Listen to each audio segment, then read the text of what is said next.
utawale mahali hapa. Acha mwenyewe utembelee mhubiri wa leo, na sisi ambao utakaendelea kuyasikia yatufanye kutuhimiza tena kwa safari ya kwenda mbinguni. Neno hili la uzima tunalikabidhi mikononi mwako. Acha mwenyewe muongoze yale ambayo atakayanena, yale ambayo atakayoyasema kwa asubuhi wa leo, yatufanye tena kuwa na nguvu, yatufanye tena kutuhimiza kwa safari. Ni kwa Yesu tunaomba na kushukuru, kupitia jina lako Yesu Kristo, mwokozi wa maisha yetu. Amen. Amen. Acha tumkaribishe yeye mama Kieleweke kwa neno la uzima. Karibu. Mungu akubariki.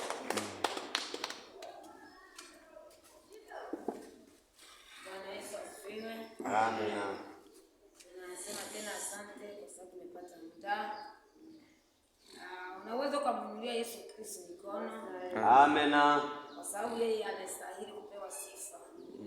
Jina la Bwana libarikiwe. Amen. Tuko hapa kwa sababu ya neno la Mungu. Yeye tumezungumza jana, umtumikie Mungu kwa nguvu, bila kujali kitu chochote. Amen. Amen. Najua mimi naitwa Rachel na Bisheko Debora. Unaniita Raheli na Bisheko Debora. Unaniita Recho na Bisheko Debora. Amen. Amen. Jina moja ya Kiswahili, Recho, Rachel, Raheli. Hiyo jina ina majina matatu. Na wengine wananiita Kieleweke, tunasemaka kitaeleweka. Maana kama wewe uliamini unafanya huduma mpaka kieleweke. Jina la Bwana libarikiwe sana. Amen. Amen. Katika kazi za Mungu tuko tunapambana, tutumike, tuonekane mbele za Mungu hatuna deni. Na ndio kenye nani aliambiaka watu wake, Paulo alisemaka hivi, natoa mwili wangu ili nifanye vizuri mbele za Mungu. Na ninyi mjitahidi, mpambane, muangalie sisi tutahimiza kazi ya Mungu. Wakati huko hapa duniani, kama kazi ya Mungu haifanyi vizuri, unakuwa unapoteza na hautalipwa na Mungu atakudai. Amen. Amen. Jina la Bwana libarikiwe sana. Amen. Tunasoma neno la Mungu, tunaanza na kitabu cha, tunaanzia kwanza mwa Isaya, tunakia malizia kile kitabu cha Kumbukumbu la Torati siku ya kufunga na neno. Tunaangalia Isaya 40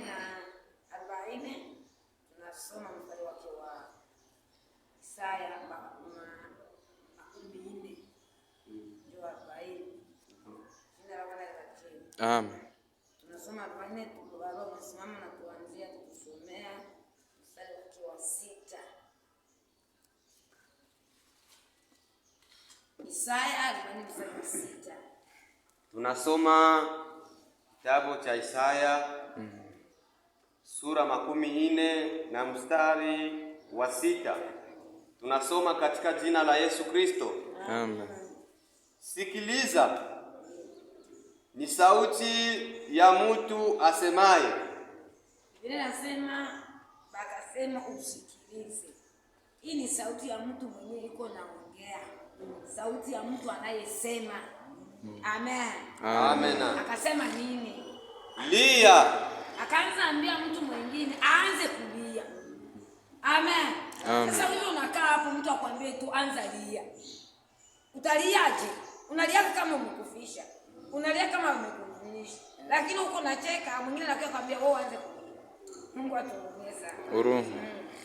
Nikasema nililie nini?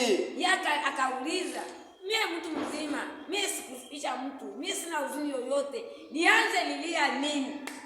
Amen. Amen. Wote wenye mwili ni majani. Yeye akasema unapaswa kulia kwa sababu utakufa. Mungu atuhurumie. Utaoza kwa sababu wote wenye mwili ni majani. Haupo. Ndio maana nikwambia utumikie Mungu kwa nguvu. Kesho haupo, kesho watakuzika.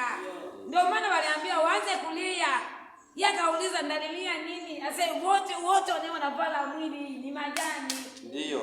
Mungu atuhurumie. Kumbe tufanye kazi kabla muda ungali, tufanye hizi huduma. Tulikuwa watu wengi, tulikuwa watu tuliowajua, watu tuliowapenda, wa mama zako walikufa. Na leo ushaka sahau. Lakini kama Mungu anakupa pumzi kidogo, mtumikie Mungu. Jina la Bwana libarikiwe. Amen. Na wema wake wote ni kama ua la kondeni. Wema wa mtu. Maana yake wewe ulikuwa unafanya wema, ukikufa tu basi ule wema unaishi. Ndio maana nakwambia hivi, kweli kama tungali duniani tufanye. Tujue Farasana anasema nini. Umemaliza hapo kama mwisho? Kamalizie. Huyu unaji 7. Majani yakauka. Ndio. Ua la nyauka. Majani na kauka, ua na nyauka.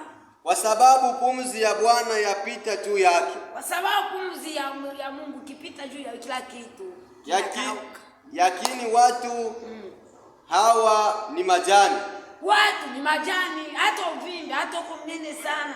Hata kuvile dada weke iko hapo uko na mwili mnene. Dada yangu hapo iko na mwili mnene, lakini sisi sote ni nini? Majani. Hata mimi niko membamba hivi na baba hapa kaka.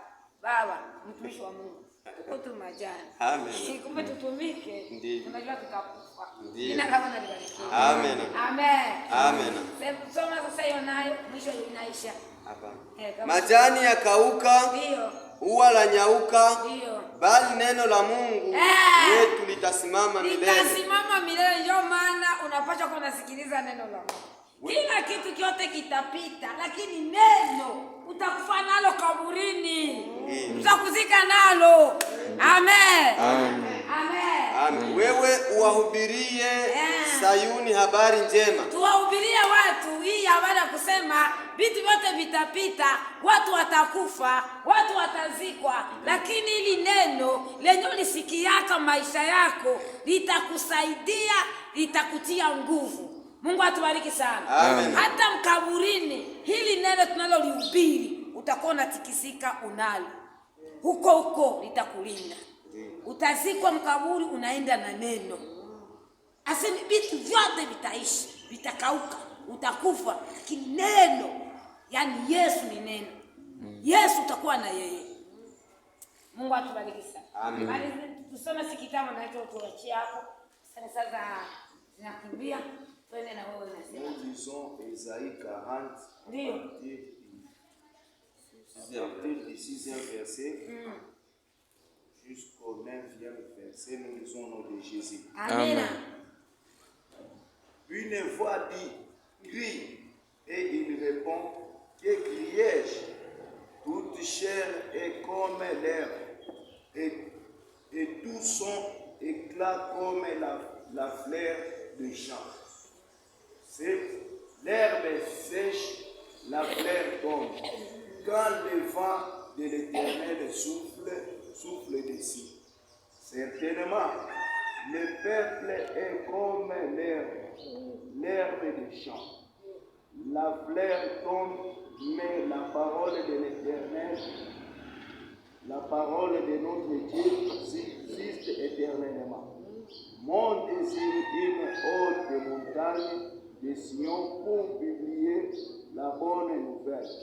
Élève avec force ta voix. Jérusalem, pour publier la bonne nouvelle. Parole du Seigneur. Jina la Bwana libarikiwe. Yesu ni neno. Watu wanakuambia hivi. Mtu anaweza kukupenda, lakini hawezi kaingia na wewe kama. Atakuacha. Mungu atusaidie. Kwa maana maisha yako hata wewe mume wako anakukatazaka kazi yako. Umwambie Bwana, hatutaenda wewe kaburini. Hata wewe unakata, wewe mwanamke anakuambia mimi sitaki unaenda makanisani. Mwambie wewe siku ndazika utaniacha pale. Unaona mtu analia, uniambie namna watu wanaenda kaacha mtu mwingine mwele kaburi yeye pekee. Wale bafu. Bakwambie tu sasa jioni upite makaburi. Baba huwezi kuita. Ewe tuishi kule kwa Espe. Kuna makaburi zenyewe watu wanapita hapo na nyumba ziko hapa karibu. Tunajua alikuja kujenga nyumba hapa. haukopi mpaka unafika hapa msikia na nywele. Lakini sasa wakati uweni majani umenyauka, umeshafariki, bana kupelekaka unako habari na mtu aliyekupenda katoto kako unakalia hivi, lakini kakifariki haujali tena kale katoto, unaenda wewe peke unakachimbia unakafunika, haujali kama utakafunika na pumzi. Mungu atuhurumie. Amen. Tulikuwa kwambia kama hivi ungali na nguvu, ungali na muda, kama ni kuimba, kama ni kuomba, ulipewa karama, fanya. Mungu atusaidie. Usiku nimelala kwenye mkesha, nimewaza watu wetu tulikuwa nao. Nikaanzia kwanza kwa mama yangu, mama yuko tena. Nikawaza baba, namna tulikuwa watoto 9, mama zalo 10. Namna tulikuwa tunamzunguka. Lakini namna tulivyo 9 tulikuwa 10 kwa kufa mmoja, kwa mama naye akaenda, kaka mwingine ameishaenda, mwingine kaka naye aishaenda, mwingine dada naye aishaenda. Nikasema, "Mbona tunaanza ishi? Kesho tamini ndio ninabaki mimi na mimi niende." Nikakumbuka saa wengine hii masiku wenyewe wamekufa. Nikakumbuka na namna tulikuwa. Nikasema, kumbe mimi ni bambane na Yesu. Tamshikilia tumbuka kieleweke. Amen. Amen. Mungu atusaidie sana. Amen. Tusome ile verse baba yangu yenye iko Kumbukumbu la Torati 20 mstari wake wa tunasoma 12 mstari wake wa mstari wa 6 ndio tumeanzia jana, tunasoma na wa 7. Kwa sababu Yesu Israeli Mungu alikuwa anaipanga vizuri ili kumtumikia Mungu kwa roho moja, kwa nia moja. Kumbukumbu la Torati 20:12 mstari wake wa 6 tulisoma wa 6 jana, tukaenda na mstari wa 7. Niko nasema tunasoma Kumbukumbu la Torati 20 na mstari wa 6. Tunasoma katika jina la Yesu Kristo. Amen. Ni mtu gani aliyepanda shamba la mizabibu wala hajatumia matunda yake? Huyo mtu mwenye iko hapa, mwenye alipanda shamba, angali na mawazo ya mashamba, angali na mawazo na shughuli. Atoke kwanza hapa. Mungu atusaidie. Aenda uvune ile shamba lake, asiende vitani, asipambane na shetani. Hapo wenzito walikuwa naambiwa ni Waisraeli. Kwa sasa ni sisi. Hauwezi ukashinda shetani na mawazo yamekuwa mengi. Aende akarudi nyumbani kwake, asije akafa mapiganoni. Ndio. Yakatumiwa na mtu mwingine matunda yake. Ndio. Ni mtu gani aliyemposa mke wala hajaoa? Huyo mvulana, huyo garso mwenyewe kwa hapa, mwenyewe anataka kuoa, mwenyewe alienda kuongoza kuingi. Mungu atusaidie. Akamwambia ninakupenda. Huyu asiende vitani, aenda oyo mwanamke. Mungu atusaidie. Kwa sababu yeye atakuwa anapigana vita, mawazo yake iko nawaza nini? Mwanamke. Mungu wangu ule binti wangu, ule mchumba wangu, akili haitakuwa sawa. Lakini atoke hapa, asiende vitani, asiende ingizia wengine. Sio wanajeshi mkishakuwa watatu mnajipanga mko napigana na adui. Huyu mmoja akikuwa na mawazo akafungua njia, wakampiga sasa akafungua njia. Bale wanapata njia. Juu anazuia hao wasitokee huko. Nao napambana na huko. Sasa haitakiwi mawazo yako yaende pembeni. Sasa ni mtu gani? Kwa tunasoma Kumbukumbu la Torati 20, unasikia msema na sisi mpaka 7 utakuja kusoma 7 tu. Aenda karudi nyumbani kwake, asije akafa mapiganoni. Ndio. Huyo mwanamke akaolewa na mtu mwingine. Mungu atusaidie. Amen. Amen. Maana Israeli Mungu alikuwa hapo, Mungu yuko naipanga, anapanga mtu, anapanga maana wao wangekupeleka na katika kutumikia Mungu. Kila mtu anajitoleaka kwa Mungu. Banaona kama mwanze kuita watu hapa, wewe mwanajeshi njoo kaa. Wewe utaenda vitani. Kuna binti unatongoza masiku? Hapana. Nenda wewe uko unatongoza mwanamke masiku? Ndio, kaa huku. Uko na shamba nyoko na lima yenyewe isha hivyo? Ndio shamba langu ya mkungu. toka hapo wenda huko. Wewe kuna shamba na lima ya yoyote ya matunda asema mimi sina shamba na wewe wende. Mungu atubariki. Kwa uwezo katembea na mtu wa shughuli. Hivi tuko hapo kuna mtu anaanza waza bibi haraka mume wangu dada msongea na mtoto. Sasa huko tena nasikia magari.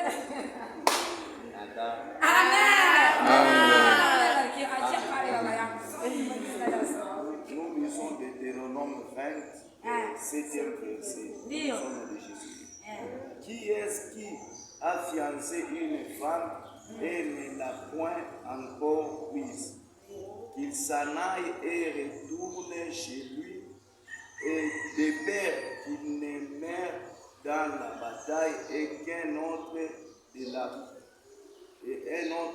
la prenne. Parole du Seigneur. Mungu atusaidie sana. Amen. Mungu anatafuta wale watu wa kujitoa kwa Mungu. Ndio maana neno la Mungu nasema katika kitabu cha Isaya. Asema wewe ni kama majani tu. Na kama wewe kama majani ngani na tamaa ya dunia. Bakuache kwanza unafanya dunia huko. Barudishe huyo wa tamaa ya dunia afanye mambo yake. Waja na njoo tunakumbana nao katika makwaya. Unakuwa wamoja wangalau wanapenda kuimba, unasikia mimi nataka niende nyumbani. Wanataka nenda nyumbani na tujare pia. Nyimbo atujare na kwa yani. Asa hapana, mimi nina kazi. Sasa huyo tena haiko na wewe. Yeye Mungu akakutana na Israeli. Au bali mbona watuchukua mnaambia pembeni. Wewe uende kama unaenda mambo yako. Nenda. Juu wewe huko tena hapa. Utatupotezea Mungu. Wewe. Toka kwanza wewe uende fanye vyako. Ula natoka. Sasa kwa sasa tunagangania. Au utatoka hapa mpaka tumalize. Ndugu mniache. Wao usitoke hapa tunamalizia. Mtu anaanza imba Aisha anaoneka. Mtu anaanza imba Roho Mtakatifu Aisha kasirika. Anasema kama hapa nao wanapandia bado. Unaanza mwambia imba hapa na kwenda kuangalia. Unakutana tena makanisa tunafunga milango hakuna kutoka nje. Tunakaa sasa wote mpaka tumalize ibada. Mashemasi mlinde milango. Sasa mtu anasema alinde milango tusiende. Na hiyo mhubiri naye amekawia hapa. Hataki kuacha. Na wewe ukisimama kutangaza, unatangaza na kwa tena kama vile mhubiri. Ule mtu tena anaanza kufanya dhambi. Alitoka nyumbani hana dhambi. Anaanza kufanya dhambi kwa Mungu. Amen. Na Mungu akaingilia Israeli akamwambia mwa msomo mnabeba watu mashughuli, watu wamebeba mizigo. Mwa mnabaacha, mwa mnatembea na watu wenyewe hawana shughuli, hawana mizigo. Mnaenda mnamwambia mtu, uko tayari? Tukianza kupigana kama ni vita vya siku 4, kama ni vya siku 5, tutakase wote huko. Mpaka hiyo vita tupambane. Mungu atusaidie. Amen. Na kweli walikuwa wanapambana. Na walikuwa wanajiamini. Ndio wakati mlisikiaka Yoshua vita vinakuwa vikubwa. Juu ya hasira, kuona adui angali wengi akaambia jua simama, jua likasimama. Siwazi kama ilikuwa neno ndogo. Asema ili jua likiingia watu watabaki. Omana waishe. Akasema jua simama mpaka watu wakufe wote. Juu kesho sitaki niamkie tena mvita. Nataka wamalizike leo. Jua ikasimama mpaka akapambana vita. Jina la Bwana libariki. Amen. Ndio maana aseme kama mtu anataka oa mwanamke, alienda kamtongoza, hajamchukua, asiende vitani. Asija kafa, wewe ulikuwa na mwanamke ushafariki na anaenda mchukua. Kumbe bana wewe mke wako, wewe uende kwanza malizana mambo yako wako. Tena kulikuwa shuti. Kama unaoa mwanamke, umalize mwaka uende vitani. Uko nakula na mimi hapo unafurahia na mke wako. Ndio Biblia inasema. Hii basi tuko nasoma. Amen. Mama nasoma vitabu mtakuwa mnaona maneno mazuri. Usikurupuke na oa mwanamke, wewe ndio huyo unakuwa mshukuru. Biblia inashikatalia. Oa mwanamke wako, kaa naye mwaka mzima hapo, mkicheka, hapana kukwazana. Na basi kutume.